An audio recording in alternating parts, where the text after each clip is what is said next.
sua Bíblia no livro do profeta Ageu, capítulo de número 2. Irmãos, é uma honra poder vir cultuar a Deus com vocês nessa noite.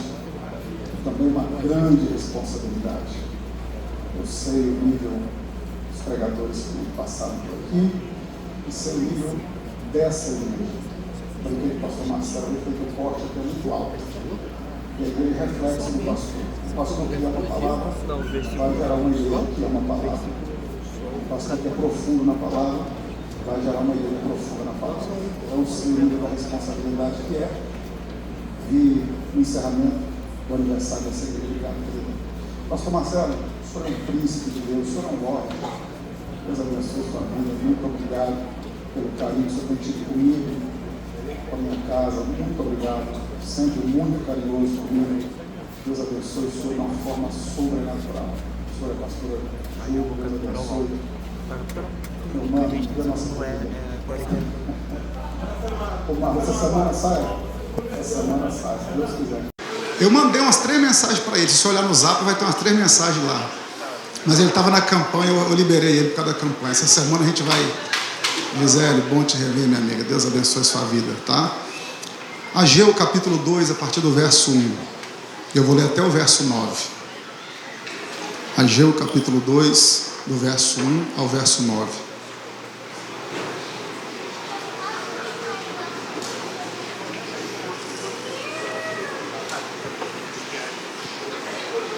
Diz assim: no 7º mês, ao 21º do mês, veio a palavra do Senhor pelo ministério do profeta Ageu, dizendo: fala agora a Zorobabel, filho de Sealtiel, príncipe de Judá, e a Josué, filho de Josadaque, sumo sacerdote, e ao resto do povo, dizendo: quem há entre vós que, tendo ficado, viu esta casa na sua primeira glória?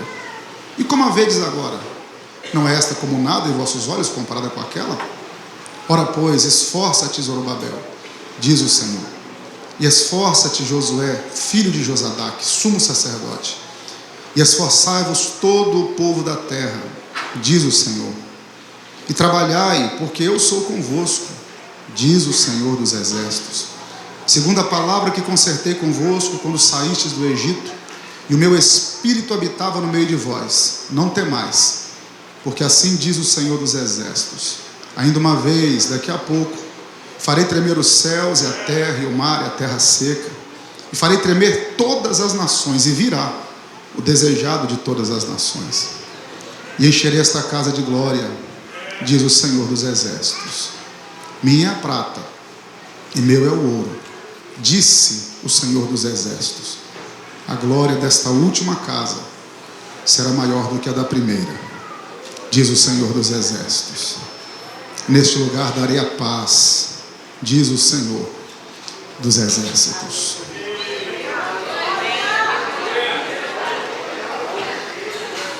Irmãos, o texto é muito conhecido. Cantamos canções sobre a glória da última casa ou da segunda casa.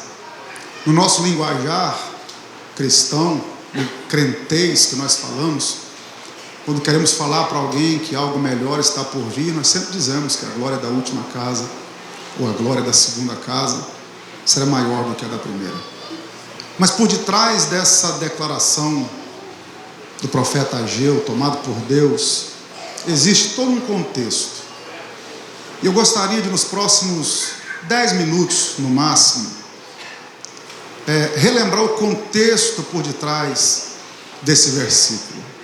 E aí nós vamos entender, não que vocês não saibam, mas para relembrarmos a pujança desse versículo, a importância desse versículo dentro do contexto histórico, a importância desse texto, a importância do livro do profeta Ageu dentro do contexto bíblico. E para começarmos a entender a importância desse texto, nós precisamos voltar um pouco no tempo bíblico. Você não precisa abrir sua Bíblia agora para ganharmos tempo, mas em casa te recomendo que o faça para entender um pouco melhor. Nós precisamos retornar um pouco até o livro de 1 Reis, a partir do capítulo 1. Lá nós vamos encontrar um cenário. E qual é o cenário que nós vamos encontrar em 1 Reis a partir do 1? Vamos encontrar o homem segundo o coração de Deus, Davi. Só que agora não é mais aquele moço de 17 anos que agarrava na barba do leão e do urso. Não é mais aquele moço que corria atrás desses predadores para salvar as ovelhas. Agora é um homem com 70 anos de idade. Em 1 Reis, a partir do 1, Davi está com a sua saúde bem debilitada. Hoje em dia, um homem com 70 anos ainda está em pleno vigor, mas num contexto de 3.000 anos atrás. Um homem como Davi, que viveu nos desertos, fugindo, homem de batalhas, homem de guerras. Davi chegou ao fim da sua vida bem debilitado da saúde. Tremia bastante. Seus servos arrumaram uma concubina para que pudessem aquecê-lo, pensando que fosse frio. Talvez, se fosse hoje, Davi seria diagnosticado com Parkinson, quem sabe. Fato é que os dias de Davi estão terminando. E uma coisa que é muito interessante pontuar nessa história de Davi é que esse Davi que está chegando ao fim da sua vida, ele sabe que está chegando ao fim da sua vida, ele está terminando os seus dias sem que um propósito, um desejo do seu coração fosse realizado. E o que torna a história mais interessante é que esse mesmo Davi que está terminando os seus dias sem que um propósito do seu coração fosse realizado, é o mesmo que compôs o Salmo 37, verso 4, quando ele disse que o Senhor realiza o desejo do nosso coração. Olha que contraste. O mesmo Davi que disse, olha, Deus realiza o desejo do nosso coração, está morrendo sem que um desejo do seu coração fosse realizado. E que desejo é esse? Segundo Samuel, a partir do verso 5. Davi foi ungido 3 vezes ao longo da sua vida. Foi ungido na casa de Jessé, só sua família viu. Foi ungido em Hebrom, aos 30 anos de idade, parte de Israel viu. Foi ungido em Jerusalém, aos 37 anos de idade. Todo Israel viu. Nota de rodapé. Eu aprendo que a unção é progressiva. A unção na casa do pai, algumas pessoas viram. A unção em Hebrom, um pouco mais de pessoas viram. Mas a unção em Jerusalém, toda a nação viu. Davi vai reinar 33 anos em Jerusalém. Somando 7 anos e meio em Hebrom, são 40 anos de reinado. A promessa de Deus a Davi não era reinar parte de Israel, era reinar todo Israel. Davi, quando assume o trono em Jerusalém, Davi expande as fronteiras de Israel, o reino vence seus inimigos. Davi era um homem muito valente. Depois que Davi estabilizou a nação, lá em 2 Samuel, capítulo 5, Davi percebeu algo de errado. Davi olhou para o palácio que ele morava, que era feito de cedro, e disse, é inadmissível que eu more num palácio feito de cedro e o meu Deus seja cultuado numa tenda. Porque desde que o povo havia entrado em Jerusalém, entrado em Canaã, cultuavam a Deus numa tenda, o tabernáculo que Deus havia dado a Moisés. Montaram o tabernáculo em Siló e lá o povo cultuava. Agora nós temos aí um interregno de pelo menos 500 anos de história e o povo continuava cultuando a Deus numa tenda. Davi olhou e falou, peraí, eu, um rei da terra, moro num palácio feito de cedro e o rei do universo é cultuado numa tenda? Eu preciso construir uma casa para o nome do meu Deus. Davi falou, vou construir uma casa. Natã, profeta, amigo de Davi, porque todo homem, toda mulher de Deus tem que ter um amigo que é profeta.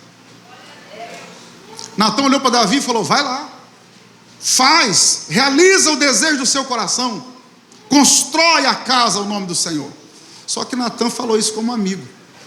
Quando ele se virou as costas, Deus o corrigiu e falou, volta lá. E fala com Davi que a intenção do coração dele é boa, mas as mãos estão sujas de sangue inocente. Fala para Davi que eu não aceito incoerência. O que está por fora tem que corresponder com o que está por dentro. O reino de Deus não é movido só de boa intenção. Fala para Davi que ele matou gente que eu não mandei matar. Fala para Davi que ele derramou sangue que eu não mandei derramar. Então ele não está apto a construir uma casa ao meu nome. Natan volta lá e fala: Davi, lamento muito te dizer, mas Deus falou que você não pode construir a casa. E aí, irmãos, não é à toa, não é em vão que Davi recebe o título de homem segundo o coração de Deus. Porque Davi fala assim: já que Deus não permitiu que eu construísse a casa, eu vou deixar uma oferta. E quem vier depois de mim vai usar o que eu vou deixar para construir a casa. Uau! Deus olhou e falou: gostei, Davi. Gostei tanto que eu vou fazer mais uma promessa. Você não constrói a casa, mais um na sua descendência vai construir uma casa ao meu nome. Davi completa seu ciclo de 40 anos. Chegamos em 1 Reis 1. Seus dias estão terminando. Os 3 filhos mais velhos de Davi já haviam morrido. O filho mais velho que ele tem agora é Adonias. Adonias percebe que o pai está debilitado da saúde. E como é que funcionava a monarquia naquele tempo? O filho mais velho assumia no lugar do pai. Adonias olhou e falou: vou assumir o trono. Adonias contratou, depois você lê o texto, Adonias contratou cavaleiros, atalaias, para que declarassem que ele era o novo rei de Israel. Fez um banquete. Só que na casa de Davi, a promessa da sequência não estava no primeiro, estava no 10º, Salomão. Porque de vez em quando Deus vai lá no final da fila, contra toda a expectativa humana, e separar alguém. Adonias sabia que a promessa estava sobre Salomão. Ele queria dar um golpe. Aí Davi diz o seguinte: Davi chama o profeta Natan, que ainda está com ele, chama Zadok, o sumo sacerdote fiel, chama a mãe de Salomão, Batseba, e diz assim: peguem a minha mula real, coloquem Salomão sobre ela. Nota de rodapé: o homem segundo o coração de Deus, o maior rei que Israel teve, não tinha um cavalo, tinha uma mula. Porque cavalo qualquer rei tem. E qual a diferença do cavalo para a mula? É que a mula é um animal híbrido. Mula não gera mulinha. Porque o que Deus tem para a sua vida é único. O que Deus tem para o seu ministério é único. Cavalo vai rápido, mula vai longe. Cavalo fala de velocidade, mula fala de força.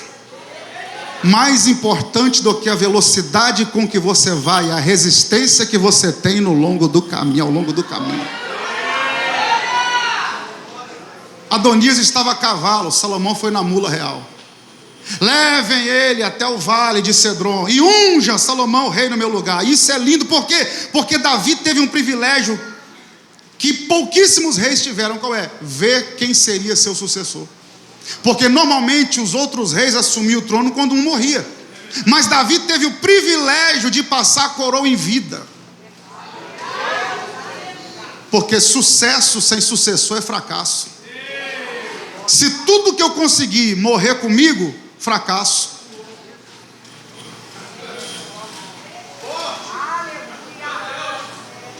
O nome disso é legado. Salomão é ungido rei e Salomão vira rei adjunto. Lindo isso aqui. Rei adjunto. Davi morre e Salomão assume o trono. Eu preguei sobre isso aqui da primeira vez que eu ministrei aqui. Salomão assume o trono. E quando Salomão assume o trono, os primeiros 4 anos do reinado de Salomão foi para fortificar a nação. Davi deixou uma lista de pessoas não gratas no reino. Salomão cumpre o que o pai deixou. Depois do 4º ano de reinado, Salomão olha e diz: agora é hora de eu dar sequência àquilo que meu pai queria. E Salomão então decide construir a casa que levaria o nome do Senhor. Quando Salomão decide construir essa casa, Salomão contrata nada mais, nada menos que 180 mil trabalhadores. 180 mil homens. Salomão começa a importar cedro do Líbano. Salomão começa a mandar preparar todo o material fora da nação de Israel. E tudo era trazido pré-moldado e colocado no lugar. E durante os 7 anos subsequentes, Salomão dedica-se a construir a casa que levaria o nome do Senhor. 7 anos de trabalho.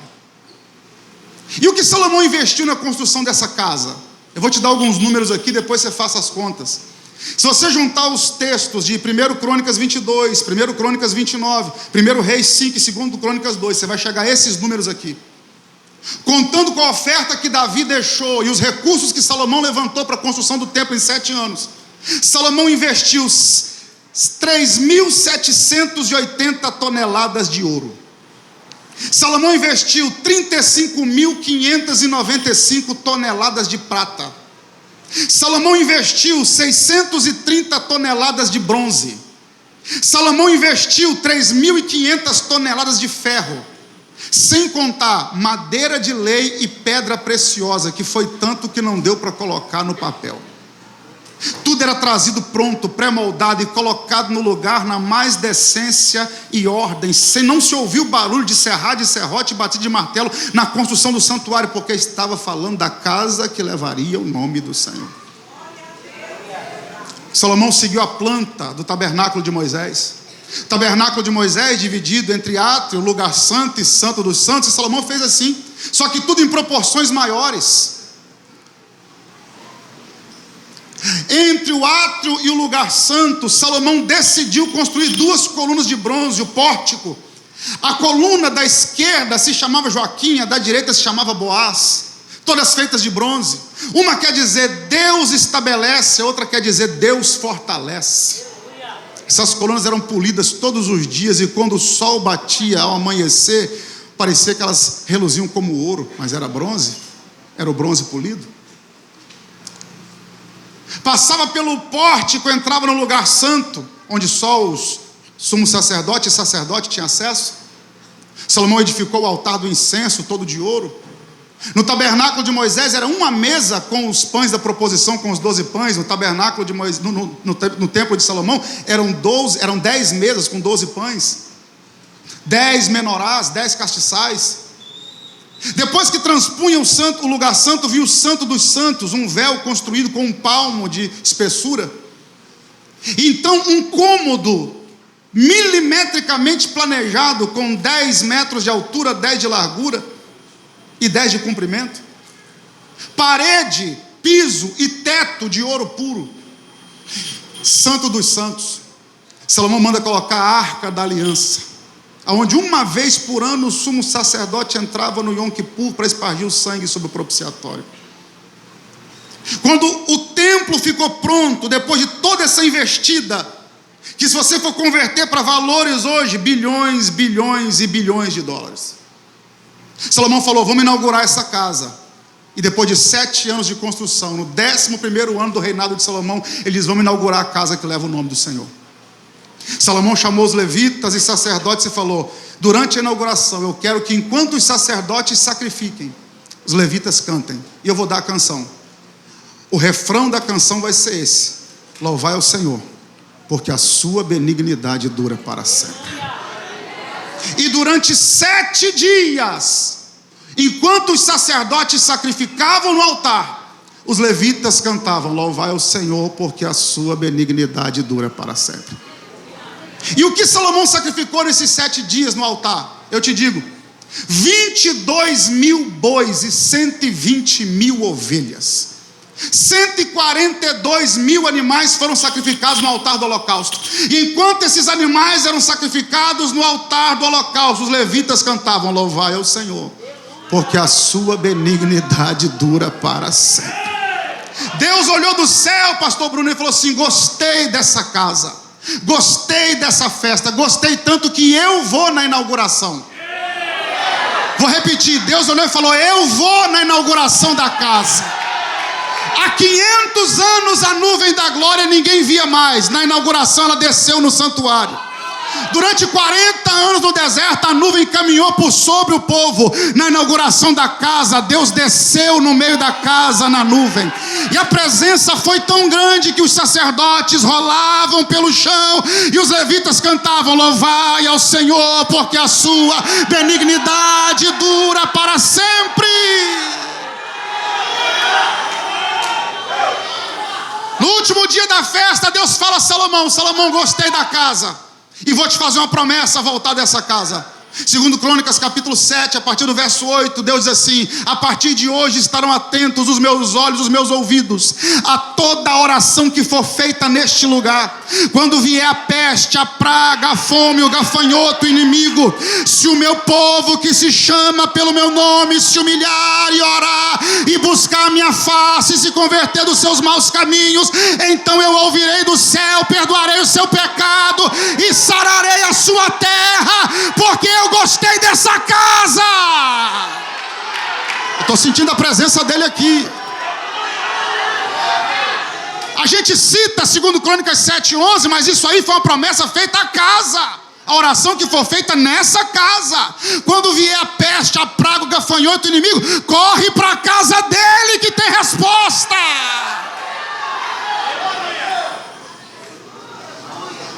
Israel vive seu melhor momento. A glória, a pujança. O reino cresce 10 vezes mais. Falei sobre isso aqui da última vez que estive. E aí, Estevão, no seu discurso em Atos 7, nos dá uma informação importante: que os 3 primeiros reis de Israel tiveram o mesmo tempo de reinado. Saul reinou 40 anos, Davi reinou 40 anos e Salomão também vai reinar 40. Porém, Salomão, depois da inauguração do templo, que o tempo foi passando, Salomão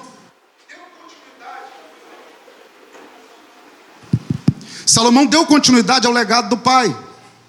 Continuo com esse? Se falhar de novo eu pego. Salomão deu continuidade ao legado do pai. No entanto, Salomão cometeu o mesmo erro que Davi. Qual era? Salomão não podia ver uma mulher. E teve nada mais, nada menos do que 1000.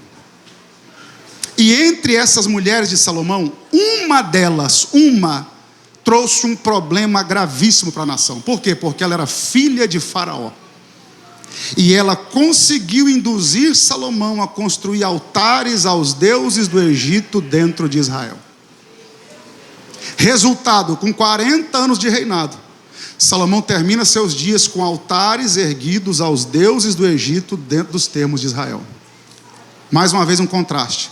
Moisés levou 40 anos para tirar Israel do Egito. Salomão, com 40 anos, pegou o Egito e colocou dentro de Israel.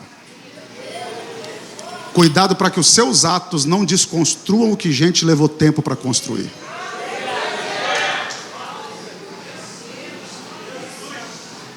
Cuidado para que as suas ações não desconstruam coisas que gente levou tempo para construir. Quando Salomão morre, quem assume o trono no lugar dele? Seu filho, Roboão.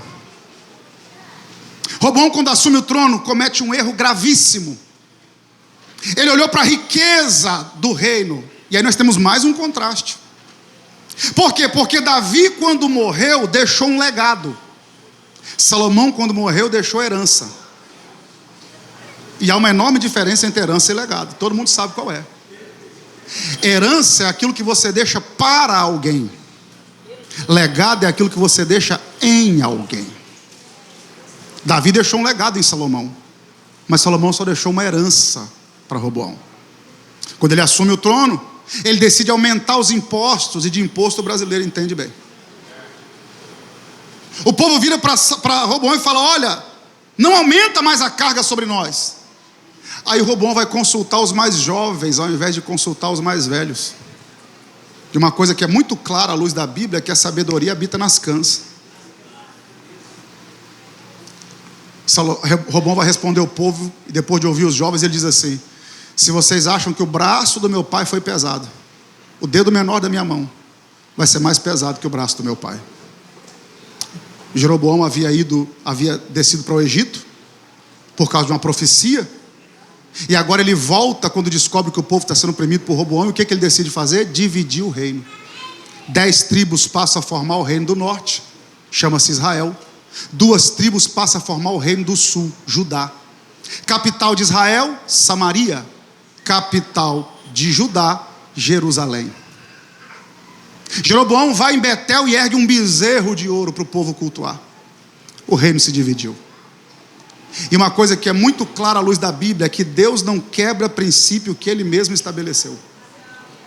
Como assim? O reino dividiu. E foi Jesus quem disse: reino dividido não prevalece. Por isso que Elias, no alto do Carmelo, levantou um altar com 12 pedras. Elias está fazendo aquele desafio no Monte Carmelo, que pertencia ao reino do norte, Israel, que estava sob o controle de Acabe.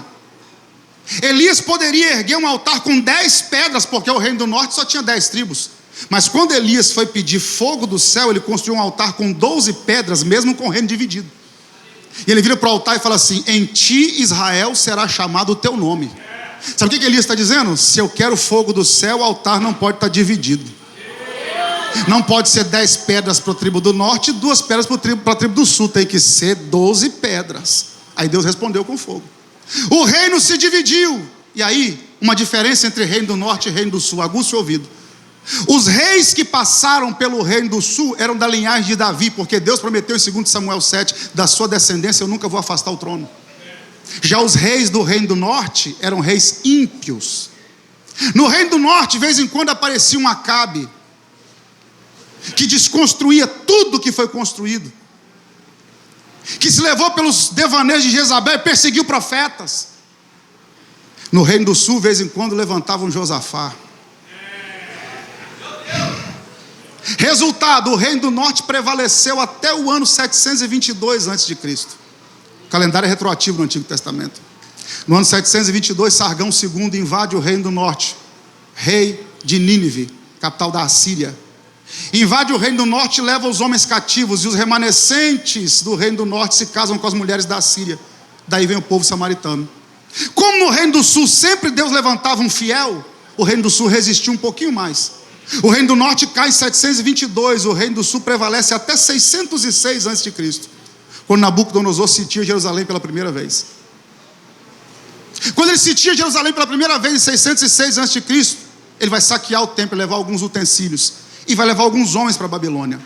Os rapazes mais sábios de Jerusalém, de Judá, foram levados para a Babilônia.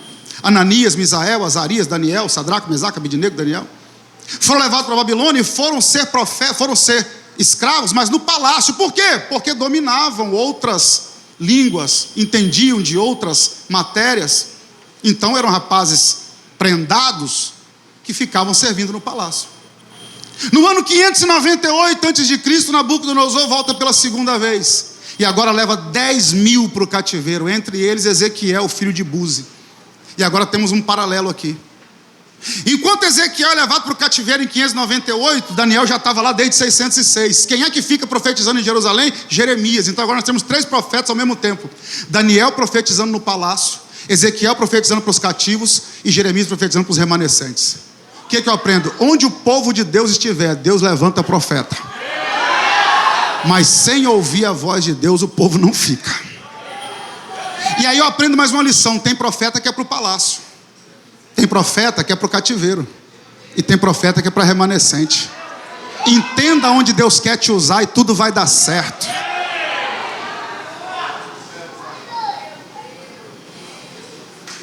Quando ele volta em 598, quem é que fica no trono? O rei Joaquim. E o rei Joaquim tenta fazer uma aliança com o rei do Egito. Aí Nabucodonosor não gosta. Ele volta no ano 586 e leva para o cativeiro Zedequias, que tinha assumido o trono um pouco antes. Perfura os olhos do rei, coloca uma coleira como se fosse um cão. Antes disso, mata os filhos do rei diante dos olhos dele. E agora Nabucodonosor vai destruir o templo, aquele mesmo que a nuvem baixou. Vai derrubar as colunas, vai queimar o que restou. Israel vai viver, Judá na verdade, que representa Israel, vai viver um dos piores momentos da sua história. As mulheres que estão grávidas têm seu ventre traspassado por espada com as crianças dentro. As crianças recém-nascidas jogadas contra o muro. Israel vive Judá vive uma verdadeira desgraça. O povo vai para o cativeiro na Babilônia. E é baseado nesse período da história que o salmista compôs o Salmo 137, Gisele. Quando ele diz assim: junto aos rios da Babilônia nos assentamos e choramos. Nos salgueiros que há no meio dela penduramos as nossas harpas. E os nossos inimigos diziam: canta agora um dos cânticos de Sião. E nós dizíamos: como cantar o cântico do Senhor em terra estranha? O Salmo 137 é um salmo do exílio. Por que eles dizem assim? Penduramos nossas harpas no salgueiro. Porque o primeiro instrumento musical que a Bíblia faz menção é a harpa. Está em Gênesis 4. Deus proibiu tocar harpa em velório, porque a harpa é um instrumento exclusivo de adoração. Davi, quando tocava a harpa, Saul se acalmava. Quando o povo foi para o cativeiro, a primeira coisa que fizeram, pegaram o instrumento de adoração e penduraram no salgueiro. Pendura a harpa no salgueiro e dizer assim: não dá para adorar aqui, porque é muito fácil adorar enquanto tem boi sendo sacrificado no altar e a nuvem está descendo. Difícil é adorar quando o inimigo aponta o dedo no seu nariz e fala: canta agora. Canta agora que você perdeu tudo. E o povo dizia: como cantar o cântico do Senhor em terra estranha? Talvez eu esteja ministrando para a gente aqui que pendurou a harpa no salgueiro. Como assim? Por alguma razão você cessou a sua adoração. A prova está tão grande que parece que arrancou glória a Deus da sua boca, travou aleluia na sua língua. Mas eu tenho uma palavra muito simples, mas ela é profética. Hoje é noite de arrancar a harpa do salgueiro. Vou dizer de novo: hoje é noite de tirar a harpa do salgueiro. O povo fica 70 anos no cativeiro, do ano 606 ao ano 536, primeira invasão de Nabucodonosor, até que no ano 536 a.C., Ciro Medo-Persa dominou os caldeus. Depois você leia Esdras capítulo 1. Esdras fala da reconstrução do templo, Neemias fala da reconstrução da cidade. Ageu, Esdras e Neemias são contemporâneos. Quando Ciro assume o trono, o senhor sabe melhor do que eu, reverendo Marcelo, Ciro diz assim: existe um Deus que eu não conheço, mas eu só estou aqui por causa dele. E tem crente achando que chegou sozinho. Um ímpio diz assim: tem um Deus que eu não conheço, mas só estou aqui porque ele permitiu. E tem crente achando que chegou sozinho. Aí Ciro diz o seguinte: eu sei por que ele me colocou nesse trono. Ele quer que eu liberte o povo dele, para que eles voltem para a terra deles, para reconstruir a casa dele. E por que Ciro faz isso? Porque 180 anos antes dele nascer, ano 740 antes de Cristo, Deus levanta o profeta Isaías no capítulo 45 e fala assim: Ciro, meu ungido, eu vou na frente dele, abrindo os portões de ferro, despedaçando os grilhões. 180 anos antes de Ciro nascer. Detalhe: ungido ali não é porque ele tinha unção, é porque ele era separado. Porque unção nada mais era do que separação. Quando Deus ungia, ele separava. Deus disse assim: eu já tenho alguém separado na história. Não, vou melhorar. O povo nem sabia que ia para o cativeiro. Deus já sabia que ia ter cativeiro, sabia que ia ter opressão, mas já tinha separado alguém 180 anos na frente.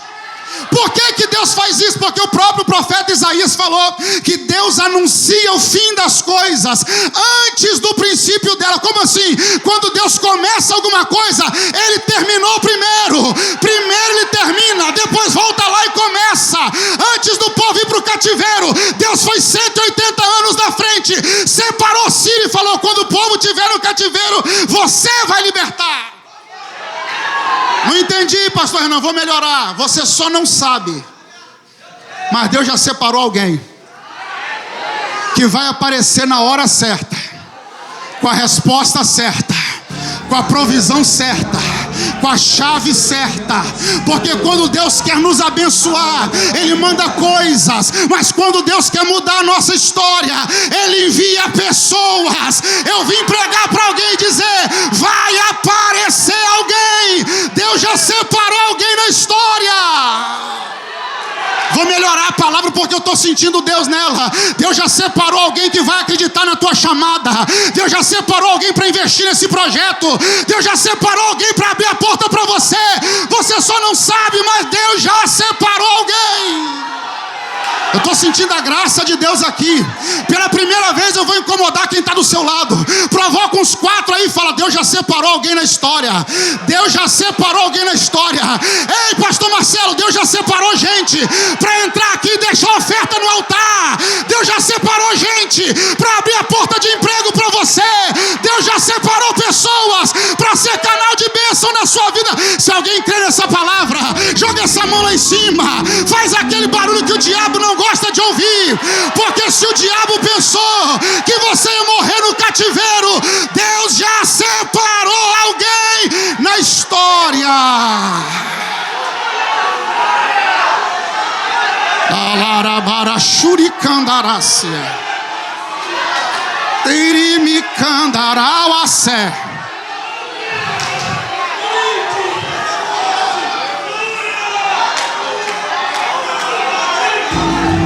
Quando a sua harpa estiver no salgueiro, Ciro vai aparecer. Vou repetir: quando a sua harpa estiver no salgueiro, quando você pensar acabou, eu desisto, já era, Ciro vai aparecer.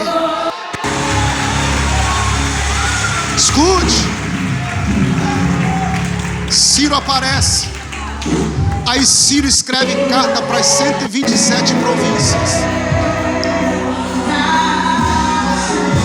Ciro escreve carta para as 127 províncias, pastor Marlon, e fala assim: ó, os judeus estão liberados para voltar para Jerusalém. Quando eles recebem a carta, Gisele, você que é compositor e cantor, isso é maravilhoso, eles compõem o Salmo 126. Ah, quando o Senhor mudou a nossa sorte, nós estávamos como os que sonham, a nossa boca se encheu de riso, um cântico novo veio aos nossos lábios, e nós dizíamos: grandes coisas fez o Senhor por nós, por isso nós estamos alegres. E as nações diziam: grandes coisas fez o Senhor por eles, por isso eles estão alegres. Ah, o Senhor mudou a nossa sorte como as correntes do Neguebe, porque aquele que leva a preciosa semente, andando e chorando, voltará por certo, trazendo consigo seus feixes, porque aquele que semeia com lágrima vai colher com alegria. Tem alguém comigo nessa palavra? Me ajuda a adorar a Deus aí, me ajuda a adorar a Deus. Meu Deus, eu preciso de um tecladista aqui comigo. Meu Deus, está chegando o tempo, está chegando o tempo.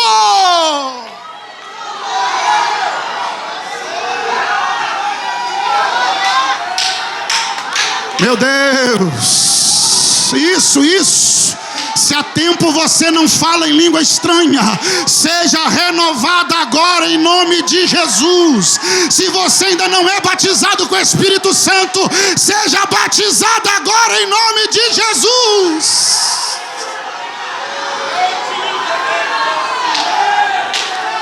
Você está comigo nessa palavra?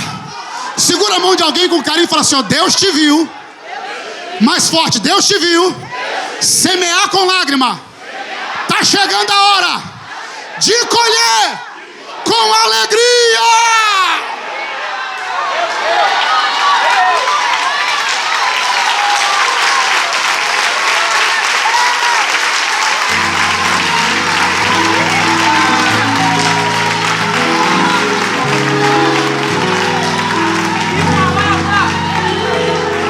Alguém vê essa igreja com 17 anos, mas não sabe quanta semente regada a lágrima. O melhor fertilizante de semente, lágrima de crente fiel.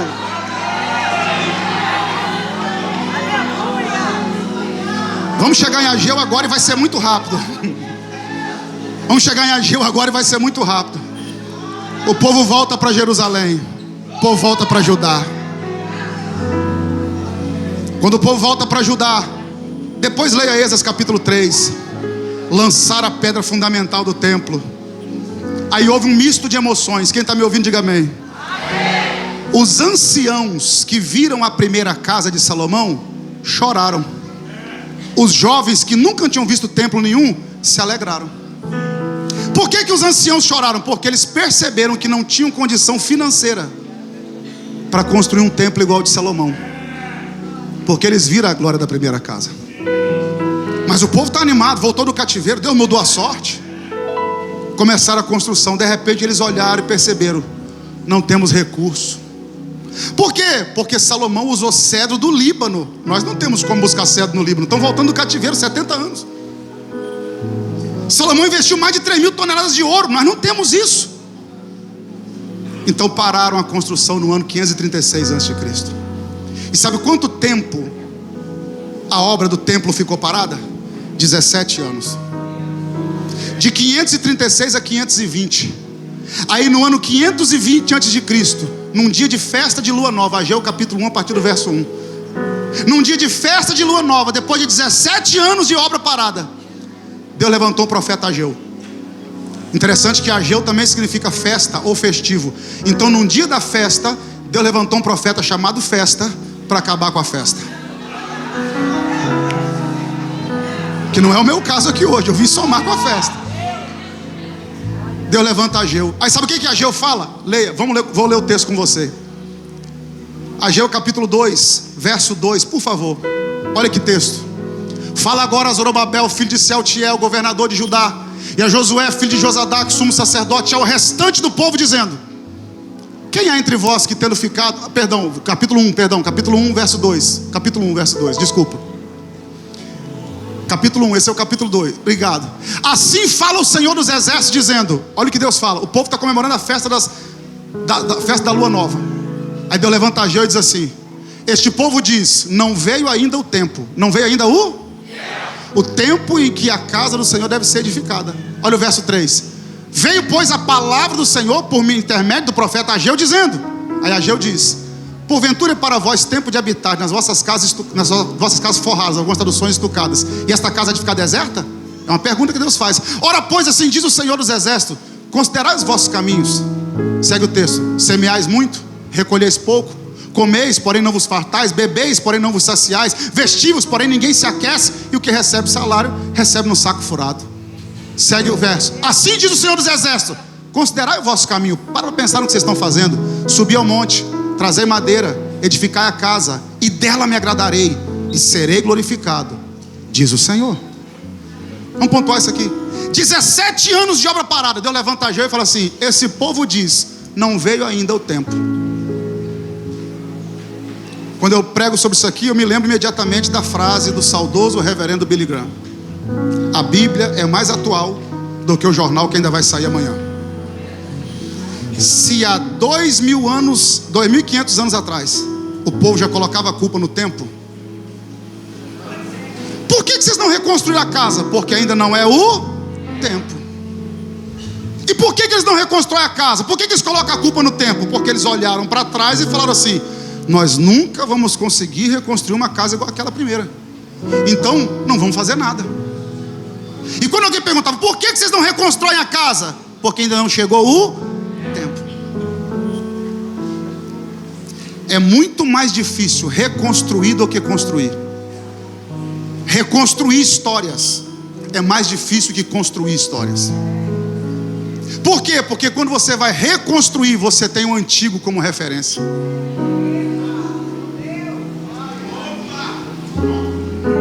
E por que, agora deixa eu aplicar o texto. Por que tem gente aqui que tem áreas da vida completamente destruídas e ele não reconstrói? Porque ele olha para o passado, para aquilo que já viveu, e fala assim: nunca mais vou conseguir viver aquilo. Já fui, não sou mais. Já tive, não tenho mais. Já fiz, não consigo fazer, então é melhor parar tudo.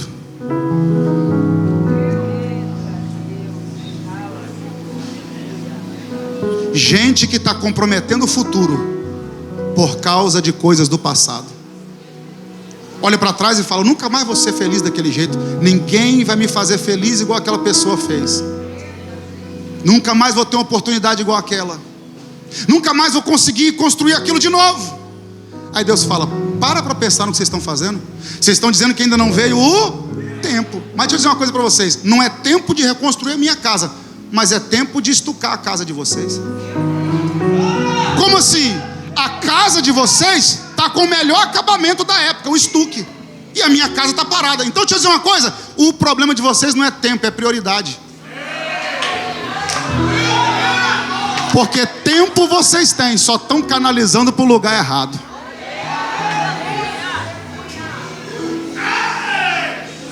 Aí tem gente que você pergunta para ele assim: por que você não retoma aquele curso? Ele fala: porque eu estou sem tempo. Por que você não retoma aquela faculdade? Porque eu estou sem. Por que você não vem mais para a igreja? Porque eu estou sem. O problema nunca foi tempo. O problema é prioridade. E eu vou te dar a prova. Eu estava em Rio Grande do Norte, Natal. Fui pregar num congresso. Me deixaram no hotel de frente para o Morro do Careca. Coisa linda. Só que o congresso, de um peso, de uma envergadura muito grande, eu falei, vou ficar 4 dias em jejum, sem rede social e jejum de abstenção de alimento também. Durante 4 dias não acessei minha rede social. No 4º dia, falei, deixa eu ver o que está acontecendo. Quando eu abri a rede social, de cara apareceu uma pesquisa do próprio Facebook à época, que hoje é Meta. Eles divulgaram uma pesquisa. Brasileiro passa em média 3 horas e 40 minutos por dia em rede social. Falei, o quê? 3 horas e 40 minutos, 4 horas por dia com rede social? Isso há pelo menos uns 5 anos atrás. Imagina hoje. Aí eu falei, deixa eu fazer um teste. Aí, pastor Marcelo, peguei meu telefone, que era outro à época, coloquei o cronômetro para tocar e comecei a ler a Bíblia. E com 1 hora, eu li devagar, eu li 12 capítulos.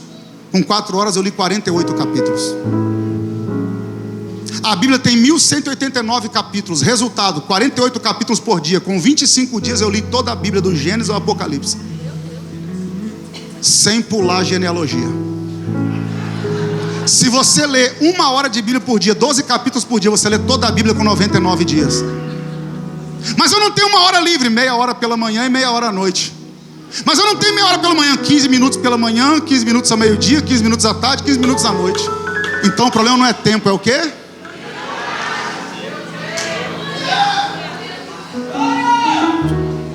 Deus falou, o problema de vocês não é tempo, é prioridade. Aí Deus diz, aplicar o vosso coração ao vosso caminho. Para pensar no que vocês estão fazendo. Olha o que Deus fala, pastor Marcelo. Sabe qual é o resultado de prioridade errada? Desculpa, prioridade errada, resultado errado. Prioridade errada, resultado. 5 resultados de prioridades erradas. Vocês semeiam muito e recolhem pouco. Vocês se vestem, mas não se aquecem. Comem, mas não mata a fome. Bebe, mas não mata a sede. Trabalha, mas o dinheiro não dá para nada. Sabe por que isso está acontecendo? Prioridade. Agora reconstrói o que está destruído. Coloca as prioridades no lugar e você vai ver se não vai dar certo. Vou te dar um ouro aqui agora. Isso aqui é ouro. Vou te dar de graça. O segredo não é priorizar a agenda, é agendar as prioridades.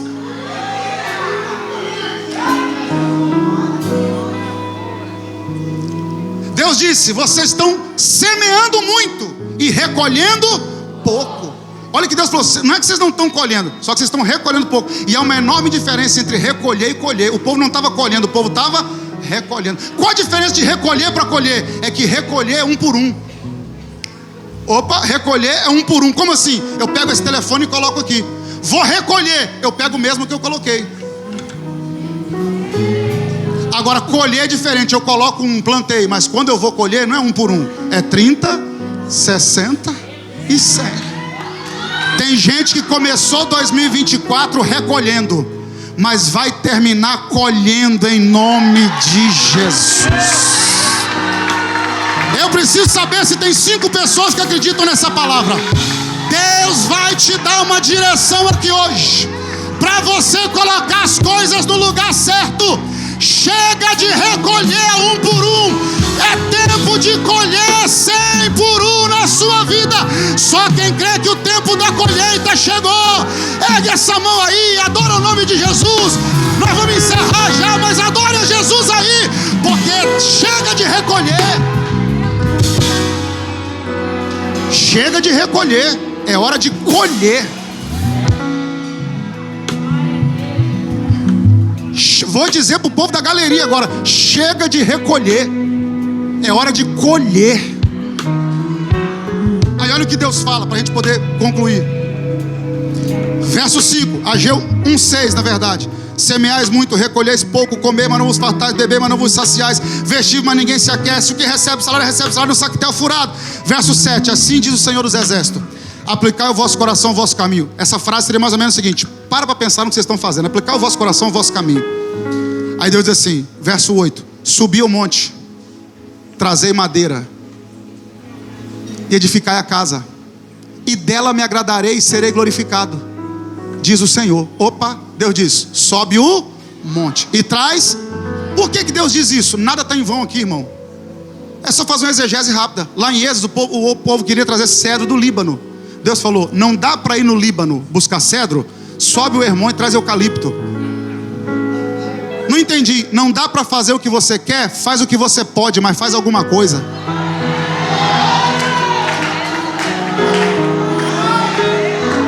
Não dá para fazer o que você quer, faz o que você... O que você não pode fazer é ficar de braço cruzado e tudo destruído. Não dá para fazer o que eu quero, mas o que está na minha mão eu vou fazer. Deus diz: é aí que eu vou ser glorificado. É aí que eu vou ser glorificado. Vou melhorar a palavra. O diabo olhou e falou assim: 2024 não vai ter madeira, não vai ter reconstrução, mas para vergonha do inferno você sai desse culto hoje para subir o monte e trazer madeira e começar a reconstruir a sua vida. Só quem está disposto a reconstruir, ergue essa mão aí, vai. É tempo de reconstruir. É tempo de reconstruir. Deus diz: sobe o monte, traz madeira, faz alguma coisa. Você me ajuda aí? Você me ajuda? Você me ajuda? Fala para uns 5 assim, ó: sempre dá para fazer alguma coisa. Diz aí: sempre dá para fazer alguma coisa.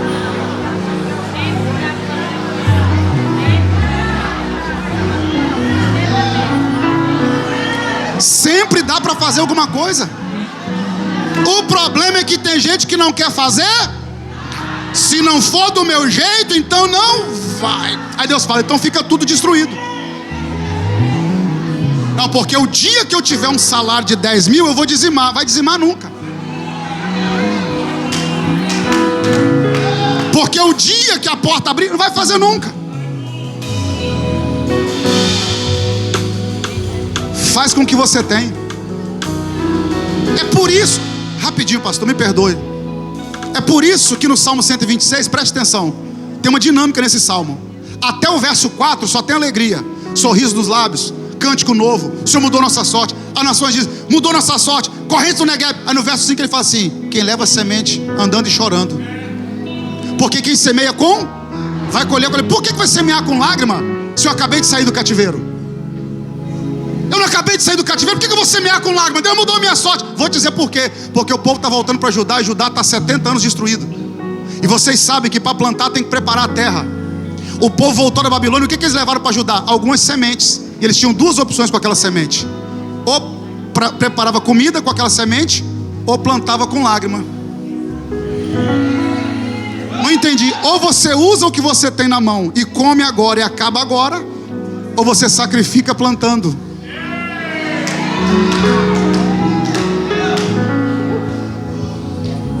É por isso que semeia com... Eu podia estar comendo essa semente, mas eu vou plantar. Eu vim da Babilônia só com essa semente, mas eu vou plantar. Deus disse: faz o que você pode. Aí o povo se animou e falou: vamos voltar a construir a casa. Retomaram a reconstrução. Trabalharam na casa do Senhor. Olha o que diz Ageu 1, verso 14 e 15. E o Senhor levantou o espírito de Zorobabel, filho de Sealtiel, príncipe de Judá, e o espírito de Josué, filho de Josadac, sumo sacerdote, o espírito do resto do povo. Vieram, trabalharam na casa do Senhor. Trabalharam na casa do Senhor, trabalharam. Ao 24º dia do 6º mês, no 2º ano do rei Dário, ou Dario. Verso 15, trabalharam no 24º dia do 6º mês. Dia 24 do mês 6, do calendário judaico, voltaram a trabalhar. Como é que começa Ageu 2:1? Coloca na tela, por favor. Olha Ageu 2:1. 2:1. No 7º mês, ao 21º dia do mês. Presta atenção, o capítulo 1 termina dia 24 do mês 6, o povo voltou a trabalhar. Dia 21 do mês 7, Deus levanta Ageu de novo e diz: volta a trabalhar. Em menos de 30 dias o povo parou de novo. No dia 24 do mês 6, aliás, dia 24 do mês 6, vamos trabalhar. Dia 21 do mês 7, já tinha parado de novo. Deus tem que levantar Ageu de novo e dizer assim: quem viu essa casa na primeira glória? Quem está vendo ela agora? Essa aqui não é nada comparada com aquela, né? Vai lá, Zorobabel, vai lá, Josué, vai lá, povo, trabalha, porque eu sou o Senhor dos exércitos. E por que o povo parou de reconstruir a casa menos de 30 dias depois? Quer ouvir? Diga amém. Porque quando eles voltaram a reconstruir, os samaritanos se levantaram e disseram assim: nós queremos ajudar.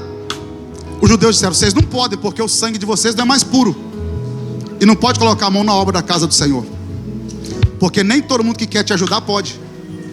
Porque tem gente que, se colocar a mão no seu projeto, ao invés de ajudar, atrapalha. E você tem que ter filtro. Os judeus disseram: vocês não podem ajudar porque vocês têm sangue assírio. Aí os samaritanos disseram: já que nós não podemos ajudar, então nós vamos atrapalhar. Impuseram violência, está lá em Esdras. Aí o povo parou. O que a gente aprende com isso aqui? O povo voltou a reconstruir, os samaritanos se levantaram. Você acha que quando você voltar a reconstruir sua vida, o diabo vai ficar feliz? Aí tem gente que fala assim: é só eu voltar para a igreja que a coisa fica difícil. É lógico. Você acha que o diabo vai ficar feliz te vendo reconstruir sua vida?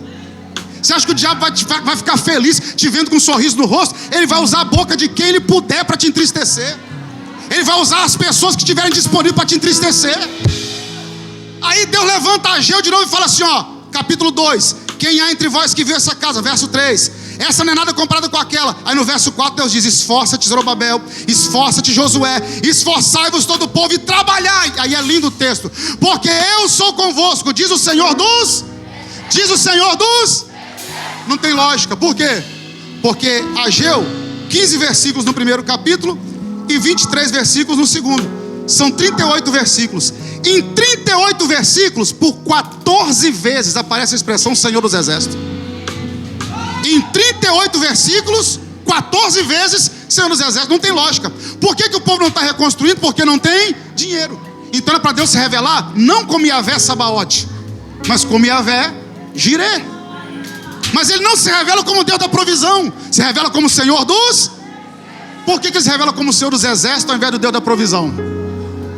Porque ele sabia que quando o povo começasse a reconstruir, o inimigo ia se levantar. Então ele falou: pode trabalhar, porque eu sou o Senhor dos... Enquanto você reconstrói, quem te defende sou eu.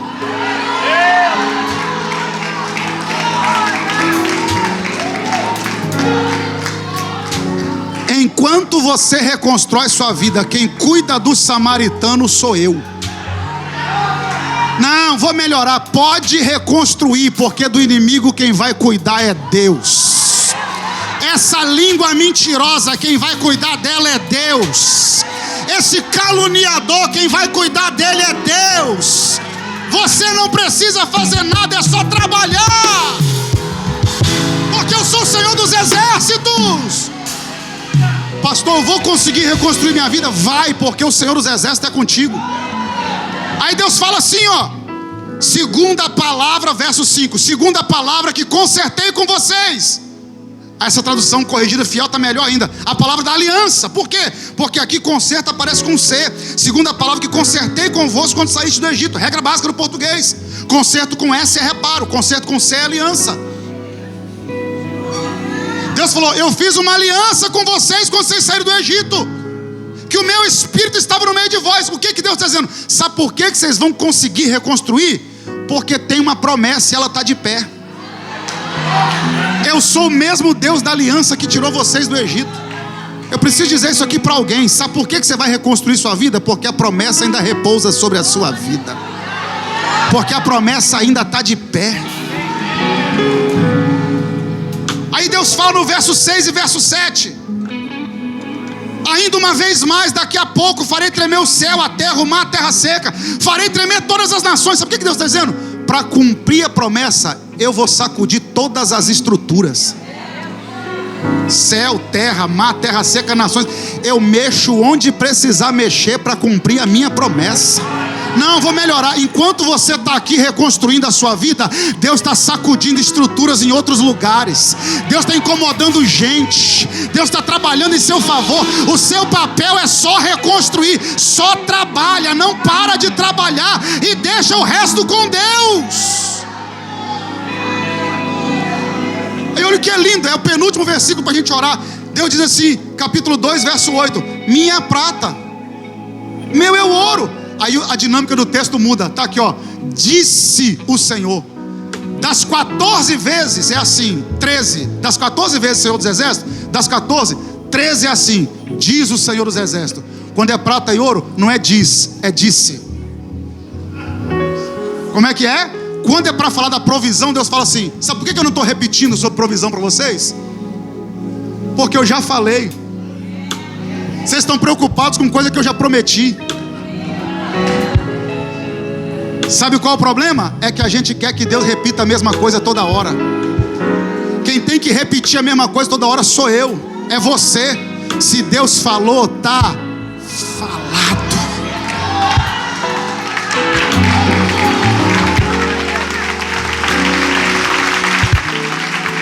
Me ajuda pela penúltima vez, fala assim, ó: Deus já falou, tá falado, diga aí. Deus já falou, tá falado.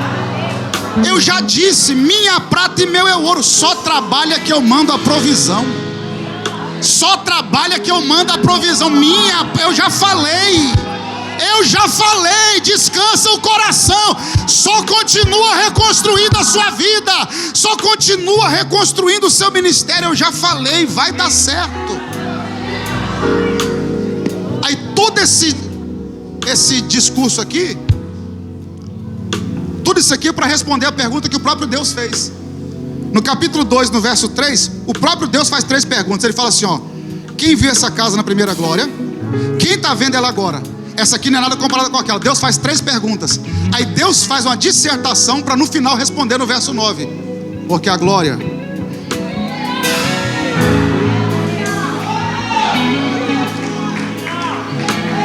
Não, vou melhorar. Alguém falou para vocês que nunca mais ia ser a mesma coisa. Deus, foi isso que falaram. Alguém falou para vocês que vocês nunca mais iam conseguir. Deus, foi isso que falaram. Falaram a verdade. De maneira pejorativa, mas falaram a verdade. Falaram que nunca mais vai ser a mesma coisa. É isso mesmo, nunca mais vai ser. Sabe por quê? Porque a estrutura pode até ser menor. Pode até não ter o mesmo ouro. Pode até não ter a mesma prata. Mas a glória dessa última casa... Fica de pé adorando a Jesus aí. A glória dessa última casa será maior do que a da primeira. A estrutura vai ser menor, mas a glória vai ser maior. A glória vai ser maior. Só quem crê que vem um tempo de glória maior, ergue essa mão aí, adore o nome de Jesus. É tempo de glória maior. A glória da última casa.